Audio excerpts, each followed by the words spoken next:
the session 1 paper. In this particular video, we're going to look at our title page only. So on this sample student's work, we have 3 items here. They've listed 5-paragraph paper, what class, and the date. So that's a good start. And as we look at it, we start to say, okay, what is missing here for APA? First things first, we want our title page to be centered. So I'm selecting these items. I can do that a number of different ways, but I'm going to select these items. I'm going to go over here to align, and I'm going to center them. Then I'm going to look for what I need. So 5-paragraph paper is a good title option, so we're going to leave that, but we are going to make it bold because a title should be bold. So that's our title for the paper. Then we're going to have 4 more items. I like to remember it by saying that there are 5 items. So 5-paragraph papers, 5 items. Little things to try to help me remember.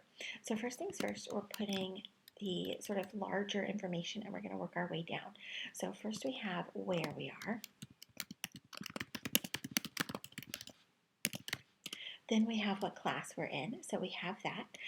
Notice that I have English 104.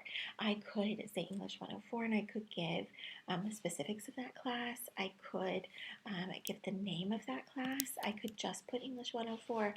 I could put like that it's in spring of 24 here. I have a lot of options and a lot of leeway there. It's a great idea to ask your instructor what they would prefer, but essentially we want a clear indication of what kind of course it is. So is this a writing course or a math course? You know, those kinds of things are going to help us locate it. Then we're going to have our instructor's name, and that lets us know when we turned it in and who we turned it in to. I just go by my name in class, but you may find that you need to put like Dr. So-and-so or professor or instructor. You could easily type here as well, like instructor Parker. That would completely work. So there is space within these ideas of what we're going to show. So that's our 5 elements. We have our title in bold, we have a space between it, and the other 4 items. The university, the course, the instructor, and finally the date that we are turning it in. So that obviously will change depending on what's happening. Now, what I'm going to do here is I'm going to select my title because I want to put it on my first page. My title should be centered on my very first page. I should be able to see that right there as well. There are 2 more things I want to do for our title page elements. I want to add page numbers.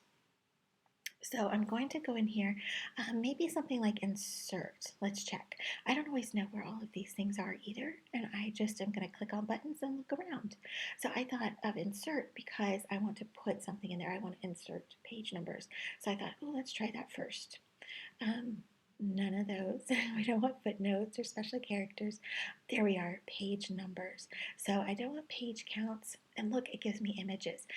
This shows that the first page doesn't have a page number. This one puts it at the bottom. I want this one because in APA, every page is going to need a page number in the upper right corner. So as you can see, it gives me some options. It's the header. I can make it a different first page and all. That's not what APA is going to do. So our final element is that I'm going to go over here to edit, select all, because I want this to happen for my whole paper. And I want to check, these are some of my different buttons. I'm going to hover over them. This one is line and paragraph spacing. We could possibly find it under formatting. Yes, we could. Line and paragraph spacing. Everything should be double spaced. If you want to talk about why that's happening, don't hesitate to reach out. These are all interesting questions if you ask me, but I don't want to bore you if you don't find it as interesting. So one thing I want to check, notice that there's a little space here above my title and quite a bit of space below it. So what's happening? Well, APA wants me to be 3 lines down. So what I'm going to do is go over here to view, and I'm going to click on show non-printing characters. It also could say invisibles. There are a couple of options. So this shows me 3 of these sort of backwards letter P, capital P backwards. Those are paragraph markers. It means I hit the return or enter key. That's exactly what I want. I want 3 of these. I actually want to include one more item.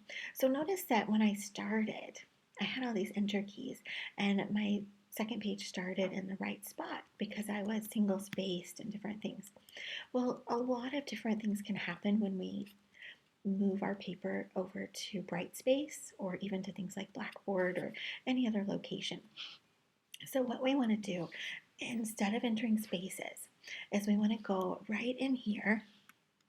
Actually, I'm not going to do that right now. What we want to do is go to the first line of our new page, and we're going to insert a page break. So insert seems like the right ones. Let's see, we're going to scroll. Oh, look, it's way down here at the bottom. There is a break option, so like section breaks and things. We're not really using those, but here we have a page break. And so that means that no matter what sort of changes I make, this is going to be page 1, and it's going to stay that way. And then all of these other things are going to start on page 2. I want to encourage you that once you have a document like this where you've done all of these formatting things that we're going to work on, that you simply duplicate it each time. So when I want to make a new one, I can make a copy, I can duplicate, and then these clear elements that I need are ready to go. So watch for those kinds of items.